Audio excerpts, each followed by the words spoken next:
So did you get it? Did you get it? Did you get a direct deposit for your stimulus today? Let me know in the comments if you got yours today or previously, for that matter. And also let me know the first thing you're going to do with your newfound cash. Now, if you don't get a direct deposit today, my condolences. For many of you, this was probably expected though, right? We've discussed previously who should expect their payment this week, who should expect it next week, who should expect it beginning in May or beyond. But regardless of your situation, if you didn't get a stimulus payment today, what should you do? First thing you should do is go to the IRS Get My Payment tool to check on the status of your stimulus payment if you can.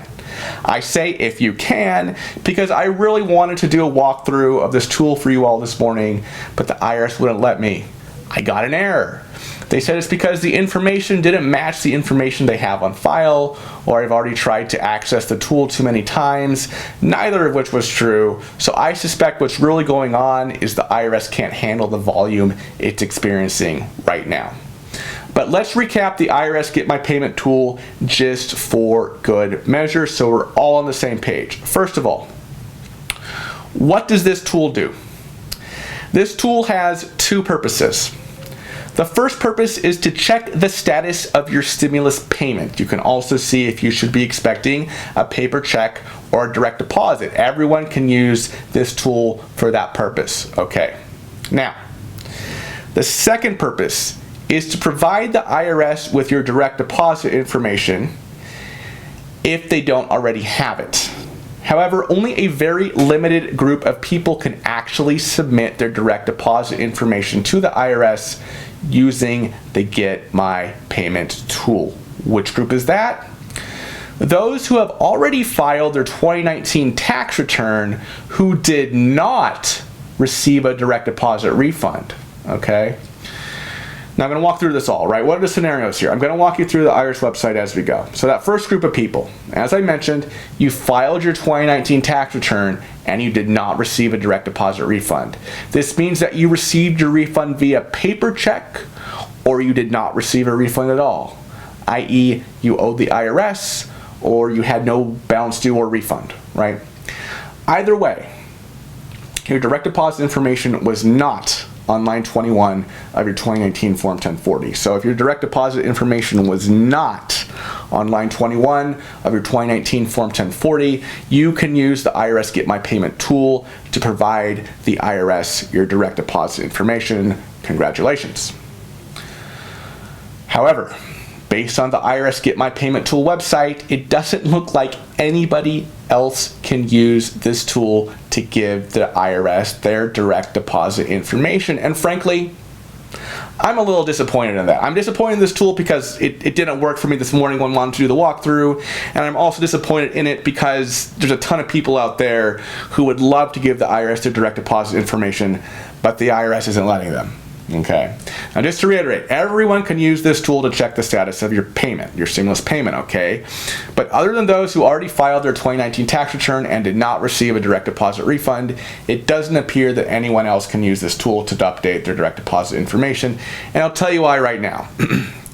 So second group of people out there, you filed your 2019 tax return and you did receive a direct deposit refund. That is, you had your direct deposit information on line 21 of your 2019 Form 1040. Here's what the IRS Get My Payment tool says about you.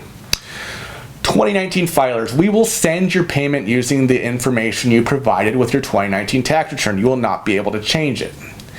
Now, bless the wordsmiths at the IRS, but I think they specifically meant the direct deposit information you provided with your 2019 tax return. So if you already provided direct deposit information to the IRS on your 2019 tax return, sorry, you can't change it now. So I suspected this in my April 12th stimulus update.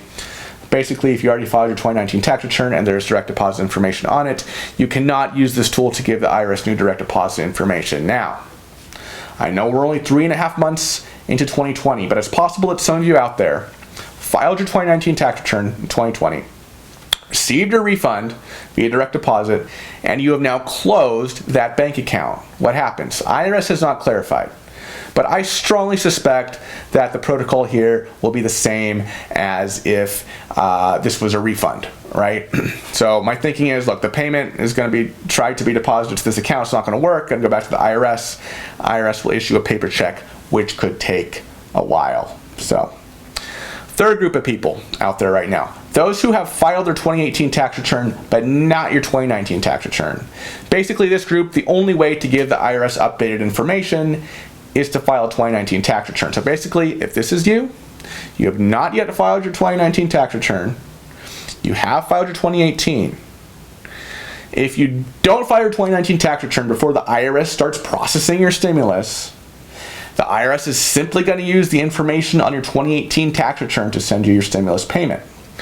So if there's direct deposit information on your 2018 tax return because you received a direct deposit refund, that is, your banking information is found on line 20 of your 2018 Form 1040, then the IRS will be sending your stimulus there if you don't file your 2019 return. Otherwise, if you did not receive a direct deposit refund in 2018 and you don't file your 2019 tax return, you will receive your stimulus at the mailing address on your 2018 tax return. So if you're in this position, you filed 2018 but not 2019, the only way to update your information with the IRS is to file a 2019 tax return. And please, if you have an actual filing obligation in 2019 apart from stimulus, file your real tax return. The IRS tool for non-filers that I walked through last Friday is just that, a tool for non-filers, people without a filing obligation. Okay, same for the TurboTax Stimulus Edition that I walked through 2 Saturdays ago. These are for people who do not have a 2019 filing obligation. So if you have a 2019 tax filing obligation, file your real tax return in the same manner that you do every year, but make sure it's electronic, okay? Because the IRS is not accepting, well, they're accepting, but they're not processing paper returns right now. Very important, okay? Next group of people, those who don't have a filing obligation, okay? If you don't have a 2019 filing obligation, you can use the IRS tool for non-filers to give the IRS your payment information, the tool I walked through last Friday, but you can't use the Get My Payment tool.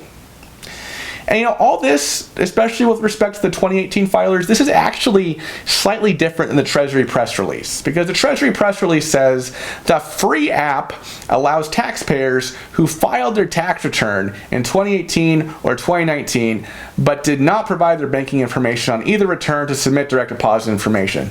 Couple things wrong with this. First, it says who filed their tax return in 2018 or 2019. Notice the preposition in. I'm pretty confident they meant for 2018 or 2019, because think about it. The tax return you filed in 2018 was your 2017 tax return, and the tax return you filed in 2019 was your 2018 tax return, and the tax return you filed in 2020 was your 2019 tax return. So I'm pretty darn sure they meant for 2018 or 2019, not in 2018 or 2019. But regardless, even if they use the right preposition, for instead of in, this is still confusing because they say or. They say 2018 or 2019. Reading this seems to me that if I only filed in 2018, because it says 2018 or 2019, if I only filed in 2018, and I didn't provide my banking information on my 2018 return, then I can use the Get My Payment tool to submit direct deposit information. But that's different from what the IRS says on its website, which, and I repeat, 2018 filers, if you need to change your account information or mailing address, file your 2019 taxes electronically as soon as possible. That is the only way to let us know your new information. So, obviously an updating story. I think that's enough about the Get My Payment tool, and of course I'll be trying throughout the day to access the tool so I can do a full beginning to end walkthrough, so stay tuned. Alright, so shifting gears slightly, according to some anonymous individuals at the Department of the Treasury, President Trump's name will be printed on the stimulus checks, which would be the first time in history that a president's name appears on a payment from the IRS, stimulus, refund, or otherwise. And apparently he wanted his signature on the checks previously, but he didn't get his way there because the president is not an authorized signer for payments from the Treasury. So he didn't get his signature on it. He wanted to be the actual signer on it, but that's not allowed. But he's going to get his name on it, okay? The checks will likely be signed by some Treasury official, but his name will apparently appear in the memo line of the paper checks.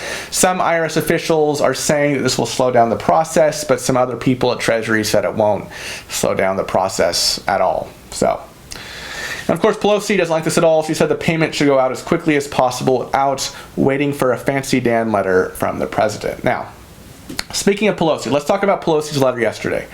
So now this initial stimulus is on the home stretch. I know there's still some groups out there who are still confused, SSI recipients, veterans benefits recipients, I know, and I will still continue to provide you with any and all updates pertaining to your situation. And please, tomorrow, I'm going to publish the conversation I had with Michael Astrew, who served as head of Social Security under both George W. Bush and Barack Obama. But now this initial stimulus is on the home stretch for many people. What I'm going to be doing for you all moving forward is keeping a close eye on what the following 4 people do and say on a daily basis with respect to future stimulus programs. Number 1, Nancy Pelosi, Speaker of the House of Representatives. Pelosi is a very powerful Speaker of the House, and as we all know, she is at odds with President Trump and can sometimes be just as polarizing, and she is pushing for more stimulus for the American people. You'll remember that she initially wanted $1,500 per individual with a Social Security number, including children, but children would have been capped at 3 per household. So Pelosi is very pro additional stimulus.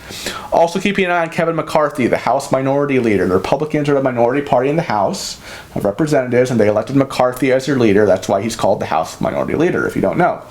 Now, you'll remember that at the end of last month, McCarthy was the one saying that a future stimulus bill after the CARES Act may not be necessary. So, thinking that he will generally probably oppose any future stimulus that Pelosi throws out there. Third, I'm also keeping an eye on Mitch MCConnell. He is the Senate Majority Leader. Republicans control the Senate, and they elected Mitch to be their leader in the Senate. Hence, Mitch MCConnell is the Senate Majority Leader. Like Kevin McCarthy in the House, Mitch was also opposed to future stimulus bills after the CARES Act. Finally, and watching any statements made by Chuck Schumer, he is the Senate Minority Leader. He wants more money to go out to Americans as well. You'll remember I mentioned in my April 8th update last week that he is the one pushing for up to $25,000 in heroes pay through a wage increase for frontline and other essential workers. And of course, in addition, I'm also watching the Donald at all times for anything pertaining to stimulus. All right. Anyway, yesterday Pelosi wrote a letter to her Democratic colleagues, and it starts with some fighting words. Here they are. We Democrats transformed the CARES Act from a corporate trickle-down plan to a bubble-up workers-first bill. Wow. Okay. Anyway, what is Pelosi talking about in this letter? Well, you remember that the Fed's $2.3 trillion in loans that they announced that they were going to make. I covered it in my April 10th update. $600 billion to small business, $500 billion to state and local governments, $850 billion to extend credit lines for household and businesses. There's some smaller items in there as well, but that's the bulk of it. Pelosi is saying that she's not happy with this because it doesn't include nonprofits and many institutions of higher learning, and that the Fed's $2.3 trillion initiative should be changed to address needs experienced by those institutions. Personally, I think, look, nonprofits, colleges, universities, they generally don't pay any taxes. Do they need help right now? Probably. But personally, I don't want to see things held up on behalf of the colleges. I don't know about you. Let me know what you think. Finally, I'm sure some of you heard about this, but Charles Calvin, a volunteer firefighter from Indiana who is waiting for his $1,700 stimulus check to be direct deposited, $1,200 for himself and $500 on account of his child. Calvin went to an ATM, withdrew $200, checked the balance on his receipt, and it said $8.2 million. Apparently, this was an ATM error, and Calvin did not actually have that sum in his account. You know, I wish they would have given him something, though. You know, he's apparently a single parent and a volunteer firefighter. You know, they could have spared maybe $1,000 now that $8.2 million or $100. Anyway, that will do it for today. I'm going to go sit right in front of my computer and wait for that Get My Payment tool to roll out so I can hopefully do a walkthrough of it for you right here on my channel. Also, tomorrow I will be publishing my conversation with Michael Astrew, who was the Social Security Administration Commissioner from 2007 through 2013. So he guided Social Security through the last crisis. I got some of his thoughts on the current crisis. Don't want to miss that. Be sure to like and subscribe so you don't miss anything. Bye-bye.